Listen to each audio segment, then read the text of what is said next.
Group পর্বের শেষ ম্যাচে এবার স্কটল্যান্ডের বিপক্ষে মাঠে নামবে ব্রাজিল। ইউরোপের এই দেশটিতেও আছে বেশ কিছু পরিচিত মুখ। তাদের বিপক্ষে জয় পাওয়া সহজ হবে না সেলেসাওদের।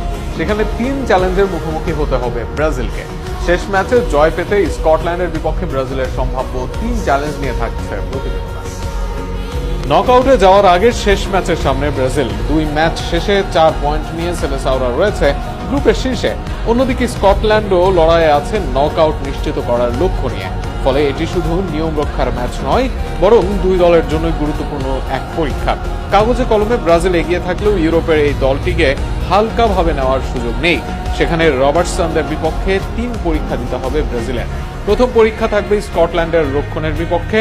স্কটল্যান্ড সাধারণত নিচু ব্লকে রক্ষণ সাজিয়ে খেলে, মাঝমাঠে খেলোয়াড়ের সংখ্যা বাড়িয়ে প্রতিপক্ষের জন্য জায়গা কমিয়ে দেয়। তাই ব্রাজিল যদি শুধু মাঝ দিয়ে আক্রমণ চালায় তাহলে গোলের সুযোগ তৈরি করা কঠিন হতে পারে। বিশ্বকাপের এবারের আসরে মাত্র 1 গোল হজম করে স্কটল্যান্ড। এমনকি 59 বল নিয়েও মরক্কো করতে পারে মাত্র 2 টার্গেট শট। এই ম্যাচে ভিনিসিয়াস জুনিয়র, লুইস হেনরিক বা মার্টিনেল্লিদের গতি সবচেয়ে বড় অস্ত্র হতে পারে। 2 উইং ব্যবহার করে রক্ষণ আক্রমণ করতে হবে, পাশাপাশি ফুল ব্যাকদেরও আক্রমণে যুক্ত হতে হবে। তবেই বেশি সুযোগ তৈরি করতে পারবে সেলেসাওরা। সর্বশেষ ম্যাচে স্কটল্যান্ড নামে মোট 5 মিডফিল্ডার নিয়ে। এর আগের ম্যাচে খেলে 4 জন নিয়ে। তাই এই জায়গায় শক্তিশালী পরীক্ষা হবে ব্রাজিলের। কেননা ব্রাজিলের মাঝমাঠ বরাবরই দুর্বল। সেক্ষেত্রে কাউন্টার অ্যাটাকে ব্রাজিলকে সামলাতে হবে দলের মোমেন্টাম।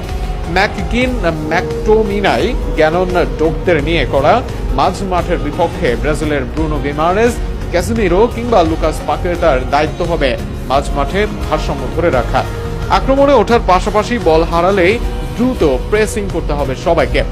অপ্রয়োজনীয় ফাউল কিংবা সহজে বল হারানোর প্রবণতা থাকলে সেটি ব্রাজিলের জন্য বিপদের কারণ হয়ে উঠতে পারে। তৃতীয় চ্যালেঞ্জ থাকবে আক্রমণাত্মক ফুটবল খেলা ও সুযোগ কাজে লাগানো। স্কটল্যান্ড যদি ম্যাচের শুরুতে আত্মবিশ্বাস পেয়ে যায় তাহলে তারা আরো গুছিয়ে খেলতে পারবে। তাই ব্রাজিলের লক্ষ্য হওয়া উচিত শুরু থেকেই ম্যাচের নিয়ন্ত্রণ নেওয়া এবং যত দ্রুত সম্ভব গোল বের করে আনা। আগে গোল করতে পারলে স্কটল্যান্ড বাধ্য হবে রক্ষণ ছেড়ে সামনে উঠতে। তখনই ব্রাজিলের দ্রুত গতির ফরওয়ার্ডরা আরো বেশি জায়গা পাবে এবং দ্বিতীয় বা তৃতীয় গোলের সুযোগ তৈরি হবে। ম্যাচ যত দীর্ঘ সময় গোলশূন্য থাকবে, স্কটল্যান্ডের আত্মবিশ্বাসও তত বাড়বে, তত বিপদও বাড়বে সেলেসাওদের। সব মিলিয়ে ফেভারিট হিসেবে 25শে জুন মাঠে নামবে ব্রাজিল। তবে 3 শর্ত জিততে না পারলে স্কটল্যান্ড হতে পারে তাদের গলার কাটা।